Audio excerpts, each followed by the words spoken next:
Hey everybody, welcome to Statistics, Math 0342 and Math 1342. So this is a co-requisite combined course. For the purposes of kind of running this course and engaging with this course, we're just going to consider it as one big class.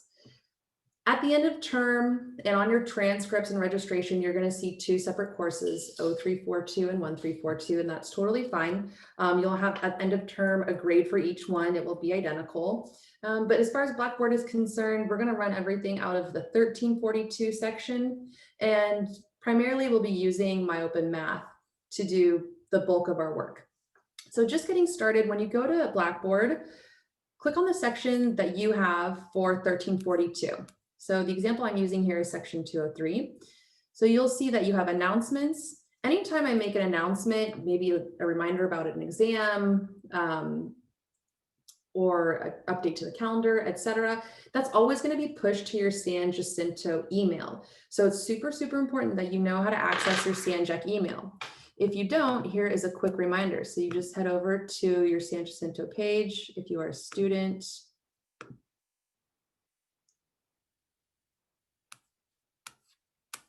Head over to your student email and you'll be prompted to log in. So if you have not used it before, there are instructions for setting it up, etc. Once you've logged into your San Jacinto College email, at the top left corner, there's going to be a little grid where you can access all of your Office 365 apps. However, you can also go to office.com.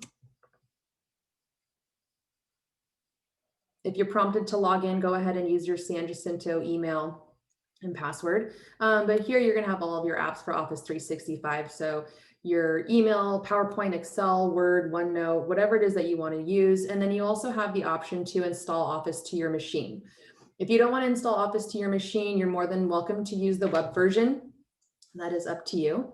So we're going to be using Excel heavily in this class. And as we approach the Excel work that we have to do, I will carve out time to make sure to either upload videos or go over in office hours or explain it in lecture, just exactly how to access these things, how to save your files, all that good stuff. So for now, just make sure that you know how to log into your email, that you're receiving messages, and that you're able also to log into office.com. All right, so back to Blackboard.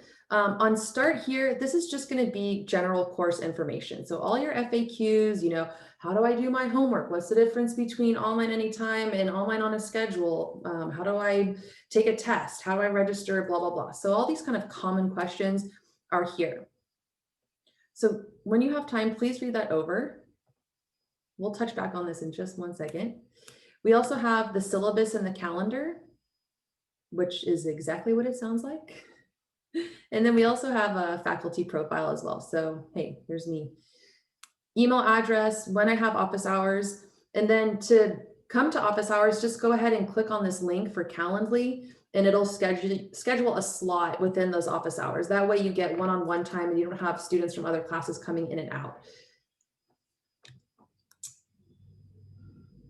You're also going to have your grade book in here. And you're going to have your attendance record. So for attendance, it's really just, are you engaged in the material? If you're in online on a schedule class, then I tell you every day, like, hey, I'm taking attendance by you answering this poll, or I'm taking attendance by you finishing this one question on a homework assignment, or I'm taking attendance by you uploading, you know, your coursework for the day. But I'll always let you know. For online anytime, I'm really just taking attendance, looking at your activity online. Are you logging in? Are you watching the videos? Are you completing the homework on time? So attendance does not go into your grade whatsoever. It's not like a score for your grade. It really just helps for reporting for Sanjac. And then also at the end of term, if you have an F due to extensive absences, like you basically just ghost the course, you get a special F, which is called an FX. And an FX has the same impact on your GPA, which by the way is bad, but it also carries the additional consequence of negatively impacting your financial aid. So if for some reason you decide that you no longer want to participate in the course, you would need to drop that yourself through SOS or by visiting EPCC and having them help you navigate that. Faculty can never drop a class for you. I can't do it. None of your other professors can do it. You have to drop the class for yourself. All right, so now that we've kind of looked at Blackboard, we want to go over to MyOpenMath.com. So before I do that, I'm going to go back to my Start Here tab, which basically gives me my instructions on how to do that. So how do I complete my homework in an online class? We're going to do it on MyOpenMath, which I call Mom. What is MyOpenMath? It's free open source homework platform. Great. So how do you like connect this class to Mom? So what you're going to do is you're going to go to MyOpenMath.com.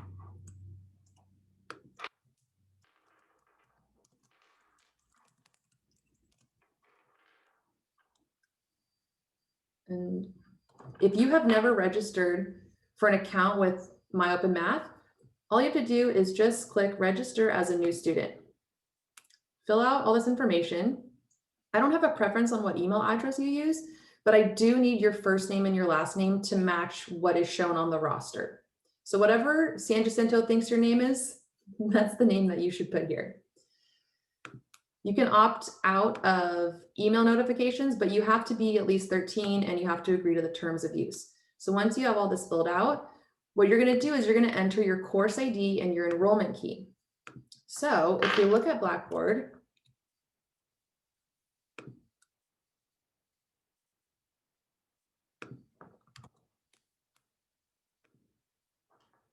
we can see here in the Start Here FAQ section that we have a course ID, which is 94104. And then we have an enrollment key, which is sample means.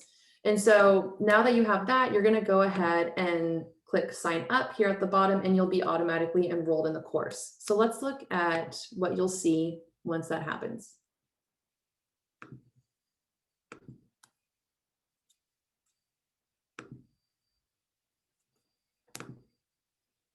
Once you're enrolled in the course on Mom, this is where you're going to do so much of your work. This is where all the content is, all the homework, the tests, all that stuff. So you should see at the top of your screen, which is a discussion board. And the discussion board is great. It's just a place to post questions. If you have a technical issue with like Excel or your computer, you can post it there. If you have a question about homework, you can post it there. If you want to share a resource, post it there. So let's kind of just look at what's going on so far. So I've posted something and another student has also posted something. If I wanted to say reply to this, I would simply go in, hit reply. And I want you to notice one thing really quickly. You have an option to post anonymously. We have 3 sections of statistics that all use this actual platform. So I have 2 morning sessions and an online anytime. So when you post to the forum, if you do not have post anonymously selected, right? If you opt out of the anonymous, when you post something, it's going to show your first and your last name and your profile picture. It's just a little thumbnail. You may not have a profile picture. You can add that if you want. If you would prefer to not share your first and your last name with people outside of our section, please select post anonymously. That's all I have to say about that. So I want to show you something else too in the forum topic. So if you wanted to add a new thread rather than reply, just go ahead and title it something descriptive, so that we know what it's for. And then you also have the option to tag it. So maybe it'll be homework help, maybe it'll be like a general question about the course, or maybe it'll be about like a computer issue or technological issue. Select whether or not you want to post anonymously and then write and post. So that is the discussion board. Next, you have the calendar here.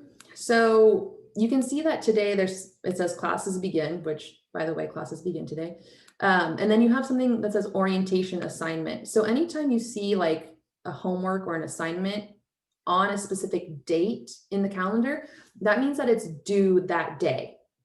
If it's colored and vibrant, that means it's available to you. So I can see that the orientation assignment, homework 1-1, homework 1-2, all the way up to the exam 1 review, those are all available for you to start at any time. The exam though, exam 1, you can see it's grayed out. That's because it's not available to you right now. Even though the assignment or the exam exists, I haven't opened it for you at this time because I want to make sure that everyone's taking it on the same day. So on Wednesday, February 10th, exam 1 will become bright green or whatever color it's going to be. And then that's how you'll know it's open.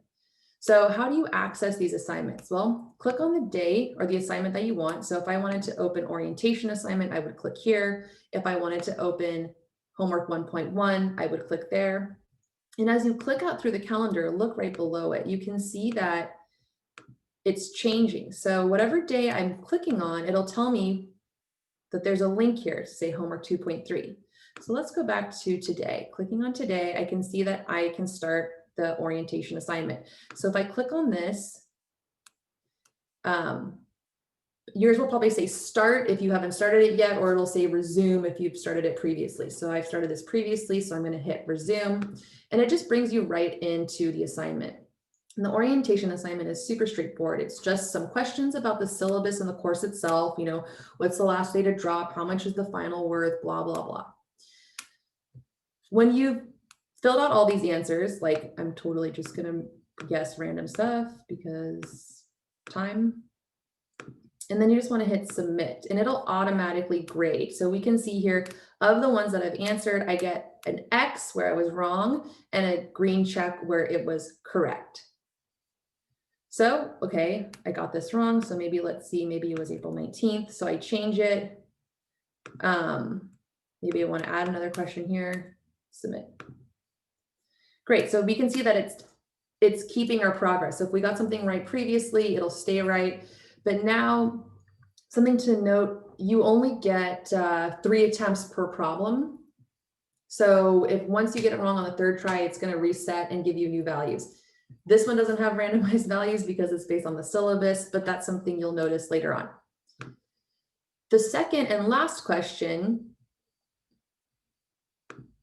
let's do this, reset that question. The second and last question is just practicing on how to upload work. So here you want to insert an image that you've hand drawn. So the way that I typically do that is I'll write it down on paper, right on my notebook. So I have my circle drawn with my name in it and the rectangle, and then I'll go ahead and I'll take a picture of it, email it to myself, and then just attach it. So I already have in my email this image. I've saved it to my desktop. So I might go looking in my desktop. And I have mom pick, right? Already saved to my desktop or wherever you like to save it. And I just click open, upload. I selected overwrite just because I have uploaded it before and I didn't want additional copies. And so now I'm just going to say, okay. And then you can see that now it's inserted. You could also copy an image and then paste it, Control C, Control V for Windows. So that's that. You can slide to resize as well if you want to make it smaller. So now you're all set. It's in there. Next, you want to insert a screenshot. So I'm asking you to Google something and take a screenshot of your search result. If you don't know how to take a screenshot, you can look at the directions at the very bottom of this question, which gives you Mac, Windows, and Chromebook how to do it. So I'm just going to take a screenshot here. I'm going to Google search population sample and statistics. So if I go to google.com, search, okay, here's my search results. So I hit my shortcut keys for a screenshot, which darkens my screen, press and hold my mouse cursor, whatever, drag it over the area that I want. Once I have the area that I want, I let go. It's automatically copied for me in my Windows machine. And then I'll just go back here, Control V to paste, voila. So now that I've done that, I'm just going to go ahead and hit submit. And you'll notice that I got a 0 for this question. I got a straight F. That's because when you upload written work or images, Mom doesn't automatically grade it. It's not comparing numerical values. So just know that when you upload written work or screenshots or whatever it is that you're doing, I have to go in the back end and grade it for you. So your score is going to be a 0 until I manually grade it. So don't freak out. If you're seeing it in the box, it's there, you're good to go. So I've already submitted it. I don't need to submit it again. I can just go ahead and say done. and I can actually go ahead and say exit. But then if I realize, I'm like, oh man, I think I Googled the wrong thing. I really need to like fix that. I can just simply go back into my orientation assignment, resume. Oh, I forgot to answer this first one. Okay, sure, this seems right. This seems right. Maybe I could submit that again. Okay, cool, got some extra points there. Let me just double check that I like the images that I uploaded. Yeah, this looks good. If I want to change it, I can delete it and add another one, and then just hit submit again after I make my change. Oh, well, fine. Here, I'll make a little tiny change. I added a period. Hit submit. Great. Done. Great. So you can go in and out and make changes to your assignment up until the due date. Which brings me to my next point. What if you miss an assignment due date? So everyone has 5 late passes, just in case, emergencies, you forgot, you're burnout, whatever. If you need to use a late pass, when you go to your assignment, at the bottom here, there'll be a link like right here to the right of the original due date, and it'll say use late pass. So if you're past the deadline, just click use late pass, and then that assignment will stay open for you for the rest of the semester. You don't need to ask permission. You don't need to tell me why you're using it. It's not going to penalize your grade. When you complete it, I will update it to your grade book, and you can just live your life. And I don't have to like, you know, there's no administrative detail there. So 5 late passes, use them for whatever you want, but just be judicious with when you use them. Things that you cannot turn in late. Projects, we're gonna have like 4 to 6 written projects. Those cannot be late, and exams. There's no retakes and there's no makeups, and they can't be late. You have to take them on the day. As we get closer to an exam, I'll kind of do a walkthrough with you, send out another video, and we'll go over the nitty gritty. But if it says February 10th is exam 1, on February 10th, you need to complete exam 1. So the next thing here is that we have Excel files. So these are going to come up later for us in class. So just know that they're there. When we need to use them, I will prompt you, I'll let you know. And then all the course information from Blackboard, I've also copied here just for convenience. So anything, course FAQ, syllabus, how to reach me, how to schedule office hours, the calendar and the textbooks, they're all here, cool.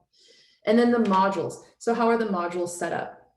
So the modules are set up by test. So module 1 is everything that's going to be in test 1. So that's going to include everything from chapter 1, oh boy, all the way then chapter 2, and then, okay, just till the end of chapter 2. And then you'll see there's a review, and then we'll have a exam. So for each lecture, you're going to have a little section, right? You're going to have this little collapsible doodly bob, and you're going to have links to your lecture notes from the textbooks. You're going to have completed lecture notes. So if I click on this, it'll open up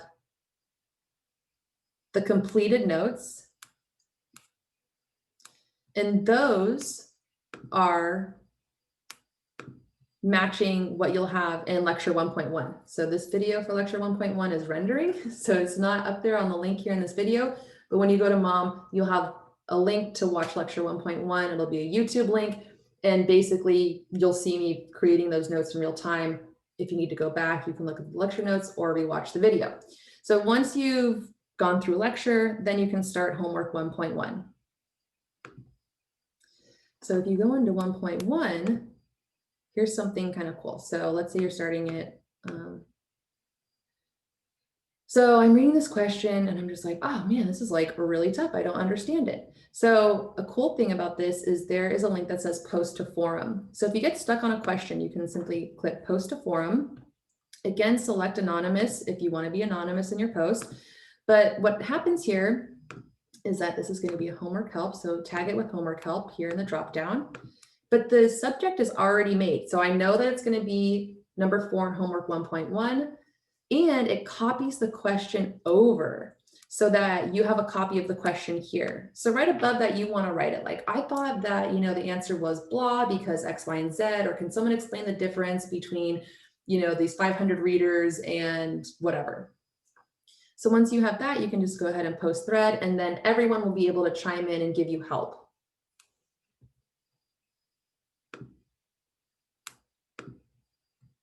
So that's nice. If you post a form within the homework, it'll launch it in a new tab, hopefully, so you don't get lost out of your homework. Okay.